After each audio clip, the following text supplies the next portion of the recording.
آج کا ہمارا جو موضوع ہے یہ پاکستان کے ایک شہر میں ایک جو گھر ہے اس کے متعلق ہے۔ راولپنڈی پاکستان کا ایک شہر ہے۔ اس شہر میں ایک گھر میں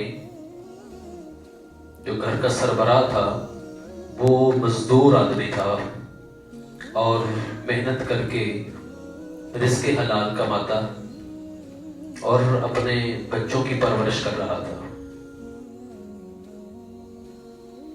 تو ان کے گھر میں پہلے بھی ان کی اولاد تھی، تو مزید ایک دن یہ مزدور آدمی جب سو رہا تھا تو اس نے خواب دیکھا۔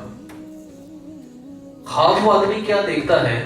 راولپنڈی کے ایک گھرانے کی بات کر رہا ہوں۔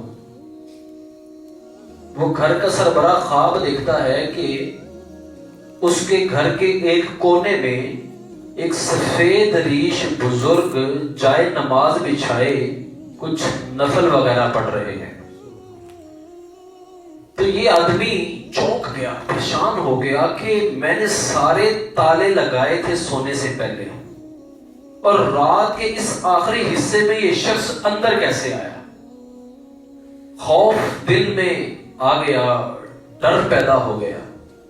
لیکن جب چند لمحے مزید گزرے تو غور کیا کہ یہ جو بندہ بیٹھا ہوا ہے نا، یہ کوئی چور ڈاکو ٹائپ کا نہیں ہے، یہ تو شریف آدمی ہے۔ اس کے چہرے سے ایک تو داڑھی شریف نظر آ رہی ہے، دوسرے نمبر پر نور کی جھلک تھی، نورانیت تھی، اور اس کا کوئی ایکشن بھی ایسا نہیں تھا کہ جو نقصان پہنچانے والا معاملہ ہو۔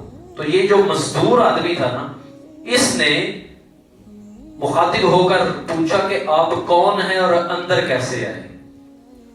تو وہ بزرگ جواب دینے لگے، تم ان معاملات میں نہ پڑو، بس تم یہ بات یاد رکھو کہ تمہارے گھر میں جو اگلا بیٹا پیدا ہوگا نا، وہ اللہ اور اس کے رسول کو بہت زیادہ پسند ہے۔ اس کی وجہ سے تمہاری دنیا میں اور آخرت میں عزت بڑھے گی۔ احباب ذی وقار، 2 سال کا وقت گزرا، اس گھر میں واقعی ایک بیٹے کی پیدائش ہوئی۔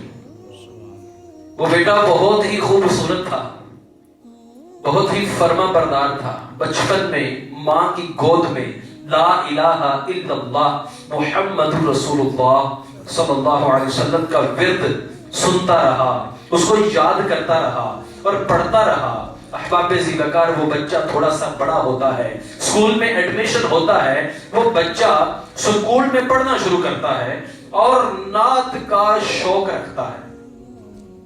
بڑی مشکل سے پہلے کی نعت یاد کی، اس کو بار بار وہ بچہ پڑھتا۔ 6 کلاس میں جب وہ پہنچتا ہے تو اسکول میں مشہور ہو جاتا ہے کہ یہ بچہ نعت بڑی اچھی پڑھتا ہے۔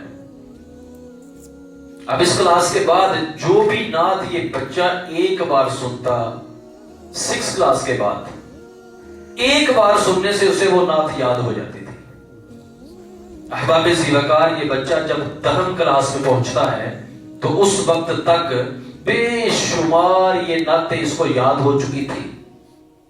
وجہ کیا تھی؟ اس کا یہ شوق کیسے پیدا ہوا؟ سب سے پہلے تو اس کی والدہ، اس کا گھرانہ۔ دوسرے نمبر پر معاملہ کیا تھا کہ یہ بچہ دعوت اسلامی کے اجتماع میں شریک بھی ہوتا تھا، نیک لوگوں کی صحبت میں بیٹھتا تھا۔ اس بیٹھنے کی وجہ سے یہ شوق پیدا ہوا۔ تو آج کی پہلی بات جو ہم نے ابھی تک سمجھی ہے وہ یہ ہے کہ اگر ہم نیک بننا چاہتے ہیں تو صرف سوچنے سے نہیں بنیں گے۔ ہم میں سے اکثر لوگ یہ چاہتے ہیں میں نیک بن جاؤں، تو نیک بننے کے لیے نا ہمیں نیک لوگوں کے ساتھ رہنا پڑے گا، وقت گزارنا پڑے گا۔ اس کی ایگزامپل سیدھی سی ہے، اگر میں بجلی کا کام سیکھنا چاہتا ہوں تو گھر بیٹھ کر نہیں سیکھ سکتا، مجھے پریکٹیکل کرنا ہوگا، کسی کو استاد بنانا ہوگا، اس کے ساتھ وقت گزارنا ہے کہ اس میں کون کون سے مسائل پیدا ہو سکتے ہیں اور ان کو پھر حل کس طرح کرنا ہے۔ تو احباب ذی وقار، خلاصہ کلام یہ ہے کہ ہمیں چاہیے کہ ہم نیک لوگوں کی صحبت حاصل کریں، اور آج کے جدید دور میں اس کے بے شمار ذریعے ہیں۔ سب سے پہلے آپ مسجد میں حاضر ہوں، 5 وقت کی نماز پڑھیں، نئے لوگوں کے ساتھ سلام دعا ہوگی، مصافحہ ہوگا، اچھی بات اور کوئی نہ کوئی ایک بات، ایک مسئلہ سیکھنے کو ملے گا۔ کوئی بھی ختم کل ہے، کوئی بھی محفل ہے یا جمعے کا دن ہے تو اس میں بیان ضرور سنا کریں۔ اس سے فائدہ کیا ہوگا؟ اچھی باتیں سیکھنے کو ملے گی۔ اس کے علاوہ دعوت اسلامی کا ہفتہ وار اجتماع ہوتا ہے، اس میں ضرور شرکت کریں۔ ہر جمعہ کو، ہر جمعرات کی شب جو اجتماع ہوتا ہے، اس اجتماع میں بکثرت سنتیں سیکھی اور سکھائی جاتی ہیں۔ اس میں ہر نئے موضوع پر بیان کیا جاتا ہے، اور یقیناً آپ جب بھی جائیں گے تو اکثر میں یہ مثال دیتا ہوں کہ آپ کی بیٹری چارج ہو جائے گی۔ امیر اہل سنت ایک کامل ولی ہیں، انہوں نے یہ جو ہفتہ وار اجتماع رکھا ہے اس سے مجھے بھی بہت سا فیض ملا، اور میں چاہتا ہوں کہ آپ کو بھی فیض ملے۔ تقریباً ایک ہفتے میں ہماری بیٹری ڈاؤن ہو چکی ہوتی ہے، اور جب ہم ہر جمعرات کو جائیں گے بیٹری ریچارج ہوتی رہے گی، نیکیوں کا ذہن رہے گا، لوگوں کے ساتھ حسن سلوک، صلہ رحمی، معاف کرنا، اس طرح کے جذبات ہمارے اندر پیدا ہوتے رہیں گے، اور ماحول، معاشرہ، اور ہم جب پازیٹیو سوچیں گے تو ہمیں بے شمار فوائد ملیں گے۔ احباب زیوکار واپس چلتے ہیں راولپنڈی۔ وہ بچہ 10 کلاس میں امیر اہل سنت، امیر دعوت اسلامی حضرت علامہ مولانا الحاج محمد الیاس عطار قادری دامت برکاتہم العالیہ کا مرید بن جاتا ہے۔ احباب زیوکار، اس گھر میں ذرا ان کے گھر میں واپس چلے نا تو رونقیں کیسے آئیں۔ اب اس بچے کے جو والد تھے نا، جو مزدور دار آدمی تھے، ان کا کیا بیان ہے؟ وہ کہتے ہیں کہ جب یہ بچہ پیدا ہوا نا تو اس وقت تک میں اکیلا ہی تھا جو مزدوری کرتا تھا، لیکن جب یہ پیدا ہوا تو کسی ایک مہینے ایک بیٹے کی نوکری لگ گئی، 2-3 مہینے گزرے دوسرے بیٹے کی نوکری لگ گئی، تیسرا، چوتھا، 5واں مہینہ گزرتا ہے، ہمارا گھر خوشحال سے خوشحال ترین ہوتا گیا، برکتیں ہی برکتیں ہمارے گھر میں آ گئی۔ احباب زیوکار، شاید کچھ کے ذہن میں اس بچے کا نام آ گیا ہو، اگر نہیں آیا تو میں بتائے دیتا ہوں، اس بچے کا نام ہے حضرت غازی ممتاز حسین قادری، شہید رحمت اللہ تعالی علیہ۔ آج ہمارا جو موضوع سخن ہے وہ اس صدی کے سب سے جو بہترین شہید ہیں حضرت غازی ممتاز حسین قادری رحمت اللہ تعالی علیہ، ان کے متعلق میں گفتگو کر رہا ہوں۔ اور کل 29 فروری تھا، اور آپ کا جو یوم شہادت ہے وہ 29 فروری کو ہوا تھا۔ احباب زیوکار، آپ جب بیعت ہوئے تو آپ کا مشن اور کام ایک ہی تھا، سنتیں سیکھنا اور سنتیں سکھانا۔ آپ کی نوکری تو بعد میں ہوئی، لیکن نوکری سے پہلے کے کیا معاملات تھے کہ آپ نمازیں پڑھتے، اسکول کا کام کرتے، کالج کا کام کرتے، اور محلے میں مسجد میں جا کر بچوں کو لے کر بیٹھ جاتے، جو کچھ سیکھتے اجتماع میں وہ آ کر محلے کے بچوں کو سکھاتے تھے، کیونکہ چھوٹے بچے جا نہیں سکتے تھے تو ان کو وہ سکھاتے تھے۔ تو کاش کہ ہم میں بھی ایسا جذبہ ہو کہ ہم کسی بھی پروگرام میں جائیں، محفل میں جائیں، ہم میں سے کسی کے گھر میں دعوت ہو تو بچوں کو بھی کوئی 10-15 منٹ ٹائم دیں، کوئی ایک اچھی عادت ان میں ڈال دیں، تاکہ جب آپ وہاں سے آ جائیں تو آپ کی خوشبو، آپ کی وہ اچھی بات ان میں موجود رہے، اور آپ فوت ہو جائیں اس کے بعد بھی وہ بچے یاد رکھیں کہ فلاں انکل نے، ماموں نے، چاچو نے، ابو کے دوست نے ہمیں یہ والی اچھی بات بتائی تھی۔ تو کوشش کریں سیکھیں اور سکھاتے رہیں۔ احباب زیوکار، وقت گزرتا رہا، کالج کی تعلیم مکمل ہوئی، حضرت غازی ممتاز حسین قادری دامت برکاتہم العالیہ رحمت اللہ تعالی علیہ، آپ دوستوں کے ساتھ ویسے ہی گھومنے پھرنے گئے تو پتا چلا کہ یہاں پر پولیس کی بھرتی ہو رہی ہے۔ وہاں پر آپ نے ٹیسٹ وغیرہ دیے تو یوں ہی تھا جیسے اللہ تعالیٰ کی طرف سے یہ انتظام پہلے سے ہو چکا ہے، کوئی ارادہ اور پلان نہیں تھا، یہ پلان والا کام نہیں تھا کہ میں نے پولیس میں بھرتی ہونا ہے۔ احباب زیوکار، بھرتی ہو گئے، بھرتی ہونے کے بعد 2003 میں آپ بھرتی ہوئے، اور یہ 1985 میں 1 جنوری کو آپ کی ولادت ہوئی تھی۔ آپ جب بھرتی ہوئے بہت ایمانداری سے اپنا کام شروع کیا، اور اتنی عزت اللہ تعالیٰ نے دی تھی کہ پولیس کے جتنے بھی افسران تھے نا وہ آپ کی بہت عزت کیا کرتے تھے۔ چلتے چلتے کچھ سال آپ نے ڈیوٹی کی، آپ کو ایلیٹ فورس میں آنے کی دعوت دی گئی، آپ وہاں چلے گئے، احباب ذی وقار جب وہاں پہنچے تو وہاں بھی اللہ تعالیٰ نے آپ کو بہت زیادہ عزت عطا فرمائی. اللہ تعالیٰ عز و جل نے آپ کو اتنی حکمت عطا فرمائی تھی اور اتنا ٹیلنٹ تھا آپ کے اندر کہ آپ کے ساتھی جو نشانے بازی کرتے تھے ان میں سے سب سے بہترین نشانے باز آپ تھے. قاضی ممتاز رحمت اللہ تعالیٰ نے سب سے ٹاپ کے نشانے باز آپ تھے. صرف یہی تک نہیں، آپ کے بارے میں لکھا ہے کہ آپ آنکھیں بند کر کے جب نشانہ لگاتے تھے نا تو وہ بھی درست لگتا تھا. آپ ہوا میں اڑتے ہوئے جو نشانہ لگاتے اس میں بھی اپنے دوستوں میں سب سے ٹاپ پر آپ ہی تھے. قاضی ممتاز حسین رحمت اللہ تعالیٰ علیہ گویا کہ آپ کو تیار ہی اس مقصد کے لیے کیا جا رہا تھا. آپ کو یہ ٹیلنٹ عطا کیا گیا. احباب ذی وقار وقت گزرتا رہا اور دل میں عشق مصطفیٰ صلی اللہ علیہ وسلم بڑھتا گیا حتیٰ کہ وہ بھی وقت آیا کہ 2010 میں جب ایک گورنر پنجاب کا تھا سلیمان تاثیر، اس کے حوالے سے ضرور یاد رکھیے گا. سلیمان تاثیر کے جو والد تھے ان کا نام بڑا خوبصورت محمد دین تھا. نام سلیمان تاثیر کے والد کا نام محمد دین. کمال کے عاشق رسول تھے، کمال درجے کے عاشق رسول. احباب ذی وقار اتنے عاشق رسول کہ جب لاہور کے ایک شہید، وہ بھی اسی معاملے میں ان کو شہید کیا گیا، تو آپ نے ان کے لیے جو 4 پائی تھی وہ ریکویسٹ کر کے اپنی طرف سے وہاں بھیجی تھی. اور ہمیشہ سنتوں کے عامل، نمازیں پڑھنے والے، ہمیشہ نیکی کی زندگی گزارنے والے تھے. لیکن یہ اولاد جو تھی یہ نافرمان اولاد تھی، اپنے باپ کی بھی نہیں مانتی تھی. اور حدیث پاک کا مفہوم ہے جو اپنے والد کا نافرمان ہے گویا وہ اللہ تعالیٰ کا نافرمان ہے. یہ حدیث پاک کا مفہوم ہے. جس سے اللہ تعالیٰ اس سے ناراض ہو جائے گا جس سے اس کا والد ناراض ہے. تو باپ ناراض ہے تو رب بھی ناراض. معاملہ اس گھر میں کچھ ایسا ہوا. سلیمان تاثیر نے جب دیکھا کہ آسیہ نامی خاتون نے نبی کریم علیہ السلام کی گستاخی کی، وہ ثابت بھی ہو گئی اور جج نے سزائے موت کا آرڈر بھی دے دیا. اب اس سزائے موت یافتہ عورت کو ملنے سلیمان تاثیر عیسائیوں کے پریشر کی وجہ سے جب جیل میں گیا تو وہاں جا کر قانون ناموس رسالت کو کالا قانون کہا. اس کو جب کالا قانون کہا تو اس وجہ سے پھر کئی پاکستان کے جو تھانے تھے وہاں پر کوشش کی گئی اس کے خلاف FIR درج کروانے کی کہ اس نے توہین کی ہے، لیکن کہیں بھی اس کی رپٹ درج نہ کی گئی. غازی صاحب اپنی ایک ڈائری میں لکھتے ہیں کہ اس وجہ سے میرے دل میں بڑی پریشانی تھی تو میں نے اپنے کئی آفیسر سے ملاقات کی اسپیشلی، اور میں نے پوچھا سر یہ تو بتائیے کہ اس کے خلاف یہ FIR کیوں نہیں درج کی جا رہی؟ تو جواب کیا دیتے تھے کہ یہ گورنر صاحب ہیں، گورنر کے خلاف قانون کے مطابق ہم FIR درج نہیں کر سکتے.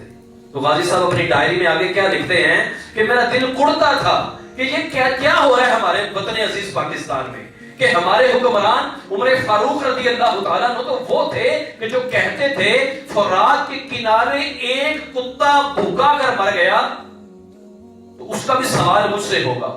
اور یہاں آج یہ ایک گورنر جو ہے یہ جواب دینے سے بھاگ رہا ہے. ہمارا قانون ایسا ہے کہ اس کے خلاف FIR درج نہیں کی جا رہی. کہتے ہیں میرا دل کڑتا رہا اور یہ معاملہ مزید بکھرتا گیا. بالآخر ایک دن ایسا بھی آیا کہ میری ڈیوٹی، میں دن بدن کھانا چھوڑ رہا تھا. یہ آپ کے بھائی کا بیان ہے. آپ کے بھائی ملک دل پذیر آوان وہ کہتے ہیں کہ جب یہ معاملہ ہوا تب سے ممتاز نے کھانا کم کر دیا، حتیٰ کہ کمزوری اور نکاہت محسوس ہونا شروع ہو گئی.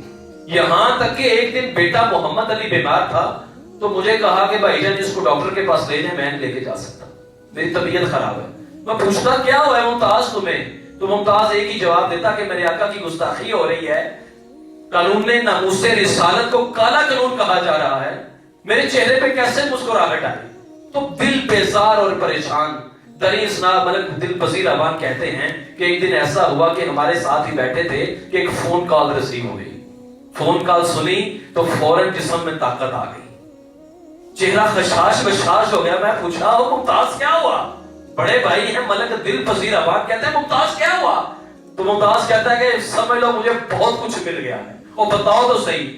ممتاز صاحب کہتے ہیں کہ بس میری ڈیوٹی لگ گئی ہے تو مجھے فوراً جانا ہوگا، باقی باتیں میں فون پہ کروں گا. احباب ذی وقار وہ باتیں کیا تھی بعد میں فون پہ بتایا کہ میری ڈیوٹی سلیمان تاثیر کی حفاظت پر لگ گئی ہے، اس لیے میں خوش ہو گیا ہوں. میں اپنے مقصد کے قریب جا رہا ہوں۔ احباب ذیوقار یہ باتیں دل میں تھیں، بھائی کو کچھ نہ کچھ بتا چکے تھے۔ احباب ذیوقار چند دن گزرے تو آپ سب نے باقی معاملہ دیکھا کہ اس دعوت کے بعد جب سلیمان تسیر باہر نکلتا ہے، احباب ذیوقار اگلی بات بڑی غور سے سماعت کیجئے گا، ملک ممتاز حسین قادری رحمت اللہ تعالی علیہ نے فوراً قتل نہیں کیا، بلکہ اتمام حجت کی۔ جب وہ باہر نکلا تو ملک صاحب نے کہا کہ سر میں آپ سے ایک سوال پوچھنا چاہتا ہوں۔ تو سلیمان تسیر نے کہا ہاں جی پوچھو۔ ٹائم تو نہیں تھا ان کے پاس، اور اس لیول کے بندے سے روک کر بات پوچھنا بھی منع تھا، لیکن ملک صاحب کہتے ہیں جب میں نے سوال کیا، میں نے کہا کہ سر آپ نے جیل میں وہ بات کی کہ ناموس رسالت کا جو قانون ہے یہ کالا قانون ہے، یہ مناسب نہیں تھی، تو یہ اگر آپ واپس لے لیں۔ تو ساتھ ہی جب اتنی بات ہوئی تو سلیمان تسیر کے الفاظ کیا تھے، اللہ تعالیٰ معاف فرمائے، اللہ معاف فرمائے۔ اس نے کہا کہ یہ صرف کالا قانون نہیں بلکہ میری نجاست بھی ہے۔ یہ جملہ سننے والے وہاں پر کئی لوگ موجود تھے۔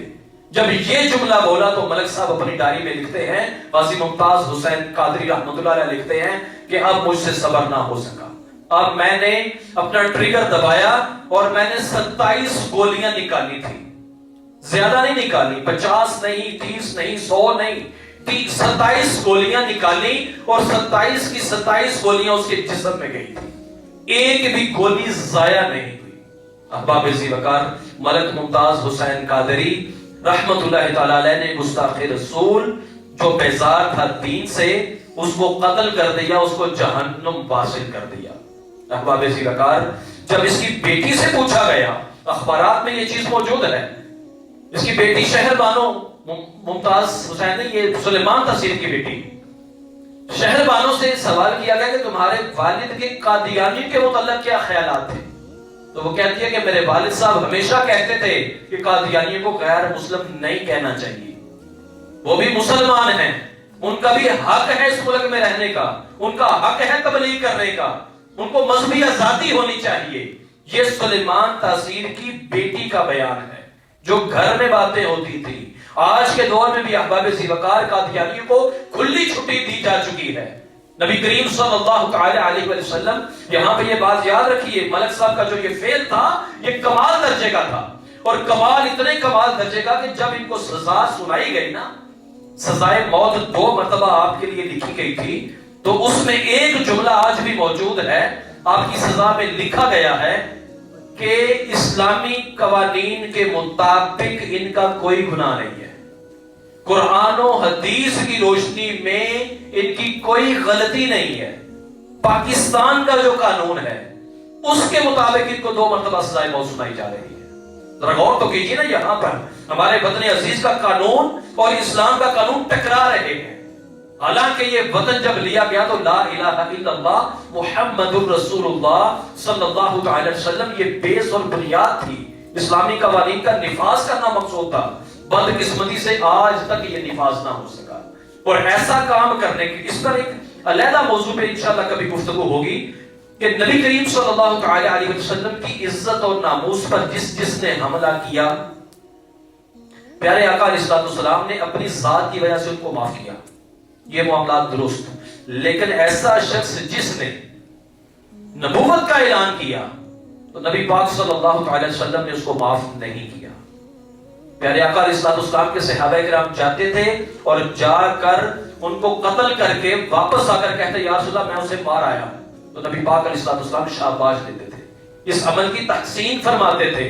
اور سب سے بڑا ختم نبوت کا جو پہلا نہیں دوسرا تھا، یہ پیارے آقا علیہ السلام کے دور میں پہلے تو اسود انسی نے نبوت کا دعویٰ کیا تھا، تو نبی کریم علیہ السلام نے اس کے پیچھے بھی لوگوں کو بھیجا تھا اور اس کو بھی قتل کر دیا گیا تھا۔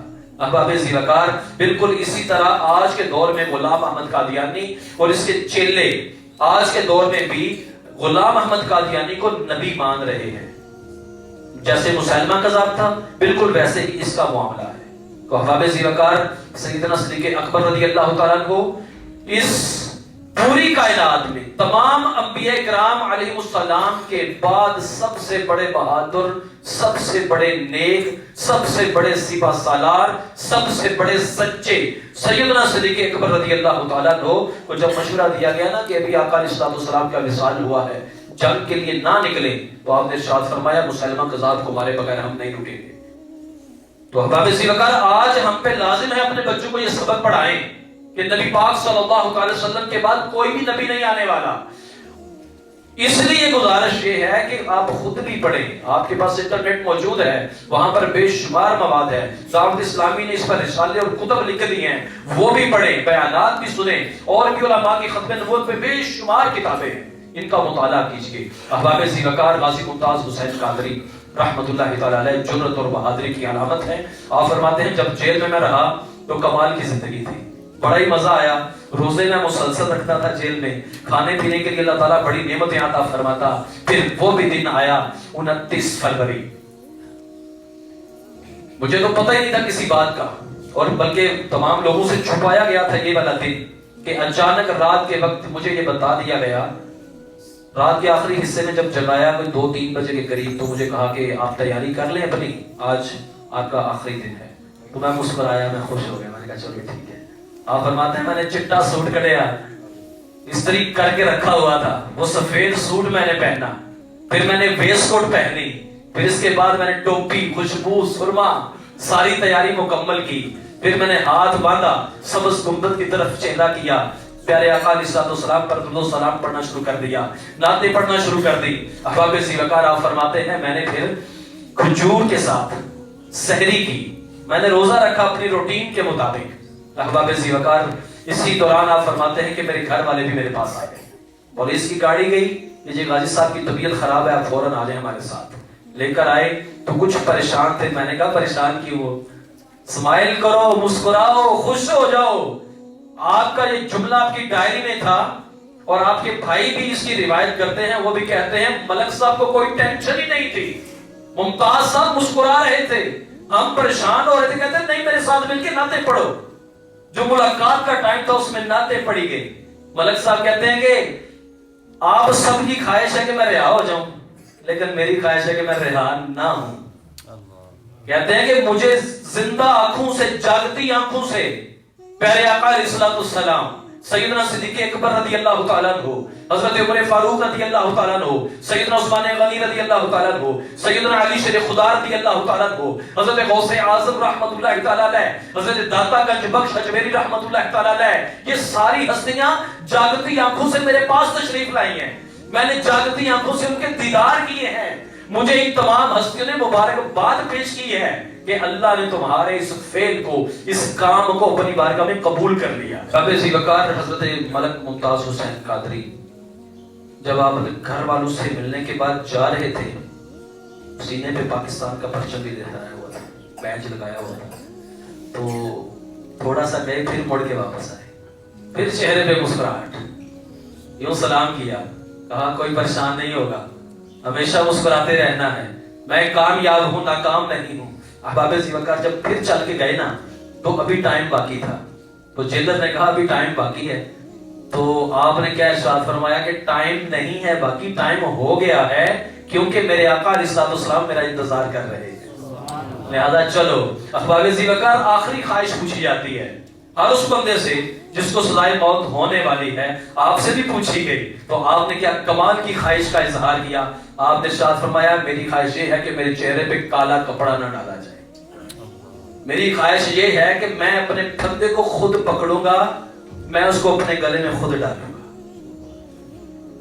آپ کی یہ خواہش پوری کی گئی تھی۔ احباب ذی وقار ڈاکٹرز حیران ہو گئے اس وجہ سے کہ جب کسی بھی شخص کو سزائے موت دی جاتی ہے تو کچھ دیر پہلے اس کا میڈیکل ٹیسٹ ہوتا ہے، اس کا وزن کم ہو جاتا ہے، دل کی دھڑکن بہت تیز، بلڈ پریشر تیز ہو جاتا ہے، لیکن غازی صاحب کا جب میڈیکل کیا گیا وزن پورا نہیں تھا، کچھ بڑھ گیا تھا، جیسے کوئی خوشی ہے، جیسے کسی کی شادی ہو رہی ہے، وزن بڑھا ہوا ہے۔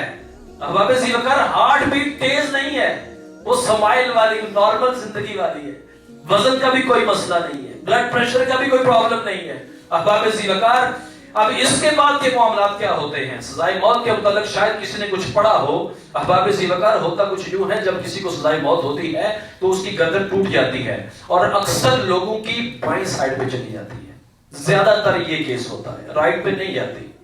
بہت کم ہوتا ہے کہ وہ دائیں سائڈ پہ اس کا جو سر ہے وہ مڑ جائے، زیادہ تر کا ادھر ہوتا ہے. لیکن غازی صاحب رحمۃ اللہ علیہ کا سر انور رائٹ سائڈ پہ تھا، چہرہ یوں گھوما ہوا تھا خانہ کعبہ کی طرف، جیسے کسی کو ہم قبر میں رکھتے ہیں اس طرح تھا. احباب ذیوقار، دوسرے نمبر پر غازی صاحب رحمۃ اللہ تعالیٰ علیہ اور جو دوسرے سزائے موت کے قیدی ہیں ان میں ایک اور فرق، آنکھیں کھل جاتی ہیں، بند ہی نہیں ہوتی بعد میں، اور ان کے لیے سٹچز کرنے پڑتے ہیں، ٹانکے لگانے پڑتے ہیں. غازی صاحب کی آنکھیں بند تھی، جیسے پرسکون کوئی سو رہا ہے، مسکرا رہا ہے. نمبر 3 احباب ذیوقار، ڈاکٹر صاحبان اور پھانسی والے ماہرین یہ کہتے ہیں کہ جب سزائے موت دی جاتی ہے بندے کی زبان باہر نکل آتی ہے اور اندر نہیں جاتی، اس کو بمشکل اندر پھنسا کر اور ہونٹوں کو پھر سٹچز لگانے پڑتے ہیں. لیکن یہاں بھی معاملہ مختلف تھا، زبان بالکل نارمل تھی، منہ کے اندر تھی. گویا کہ غازی صاحب کو کوئی مسئلہ ہوا ہی نہیں ہے.